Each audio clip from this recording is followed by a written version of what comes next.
In the wild, unless you're sitting at the top of the food chain, everything is trying to eat you. In order to survive, you either gotta get fast, get hiding, or get creative.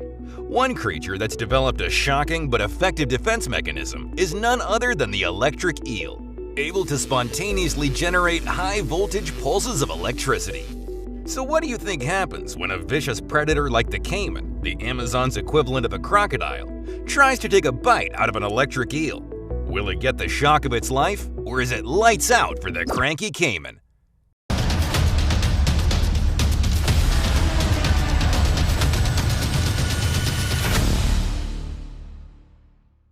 If you ever put a 9-volt battery on your tongue, you'll know that electricity tastes terrible. There's also that unpleasant, painful jolt in your mouth, kind of like licking an electric fence. Now imagine ramping that battery up from 9 volts all the way to 860 volts. And you're starting to get an idea just how much biting an electric eel sucks. So how do electric eels deliver such a powerful shock? What can that much electricity do to a human being? And did the caiman make it out alive? You'll have to stick around to find out. Electrophorus Electricus, otherwise known as the electric eel, is a curious fish. Despite having the word eel in its name and looking exactly like one, they're not eels at all. In fact, they're part of the Gymnotiformes family of knife fish and are more closely related to a catfish or carp than a traditional eel. Up until 2019, it was believed there was only one species of electric eel. That was before an expedition found and classified 2 more species, Electrophorus vari and Electrophorus volti. Growing up to 8 feet long and weighing as much as 44 pounds, you'll find electric eels throughout the northeast of South America, including the Amazon and Orinoco river basins.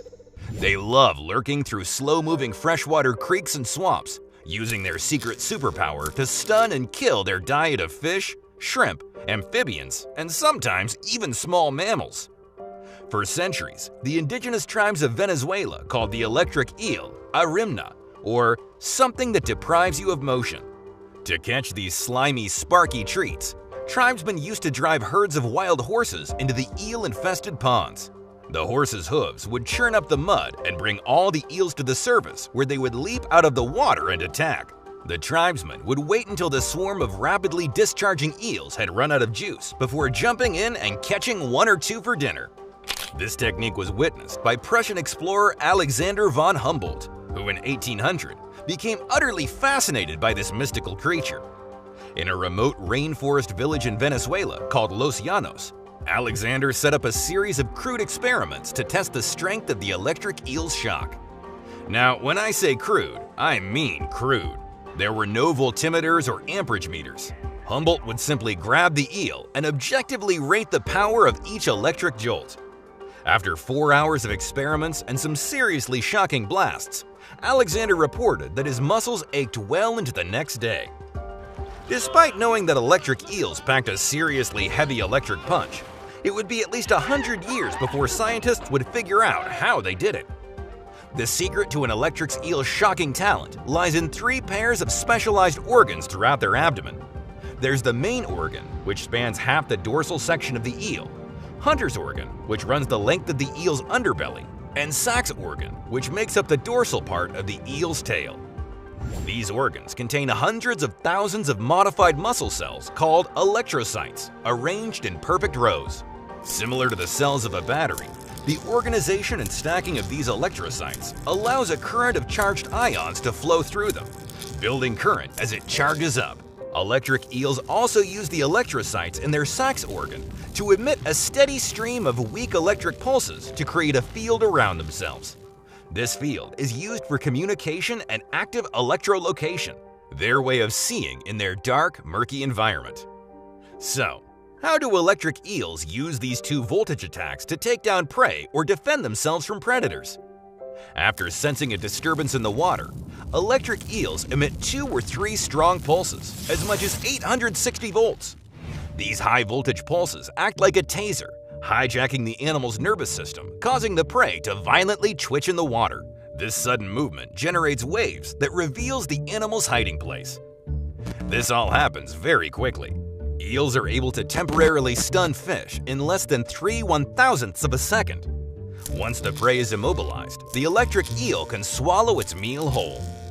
Oh, and if that's not terrifying enough, by curling up, the electric eel can actually make the discharges even more intense by overlapping the electric fields generated at each end of the electric organ. You're not just in danger in the water either. Electric eels are known for leaping out of the water, pressing their chin on you for an even more intense shock. So why is this? When an eel is completely submerged, the current is conducted by the water, closing the loop. When they leap out of the water and press their chin, the positive pole, against their target, the electrical current is forced to travel through the body of the target to reach the negative pole. The end result? An even bigger shock. Scientists measured this in an experiment using a prosthetic arm fitted with electricity sensors that lit up when activated. When the arm was placed into the tank, the eel leapt out of the water, causing the highest discharge from just underneath its chin. How are you at handling electric shocks? Are you brave enough to swim with an electric eel? Let us know in the comments below. So, we know electric eels regularly take down small fish. But what about larger animals? Curious dogs are no match for the static charge of an electric eel. In fact, one shock sends this German Shepherd whimpering. But it's the Amazon caiman who finds itself often tussling with the electric eel, and it can be a flip of the coin who comes off second best. Sometimes, the warning pulses of an electric eel stop the caiman dead in its tracks, the ravenous reptile convulsing violently for a few seconds before regaining his composure and making a run for it. Other times, it's not so lucky. If a caiman manages to get a decent bite on the eel as the high-voltage shocks are discharged, his jaw clamps shut and the pair are locked in a shocking stalemate. Every one of the caiman's muscle fibers spasm uncontrollably before the reptile's heart finally gives out. So, could an electric eel kill a human being? We've long been testing how powerful an electric eel's shock is, and despite being mildly unpleasant in a laboratory setting, there doesn't seem to be much harm to wiring yourself to an eel or touching one in a tank. While there are reports of people in South America drowning in shallow water after being shocked by an electric eel, to date, no one has officially been declared as being killed by an electric eel. So maybe you could handle one electric eel. But just when you start thinking about going for a swim in a Venezuelan swamp, think again. A recent research expedition in the Amazon discovered that electric eels actually hunt in large packs and work together to deliver a supercharged volt of energy to attack and disable their prey. Up to 100 eels form a massive prey ball, circling their prey and repeatedly shocking them with insanely massive amounts of energy. I think I'll stick to the beach. It's easy to see why electric eels are called the taser of the Amazon. This slippery shocker is more than just an annoying zap of static electricity.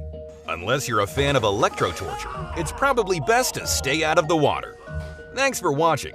If you enjoyed this video, please make sure to drop a like. And if you're not already subscribed, go ahead and tap that big red button and notification bell. See you all next time.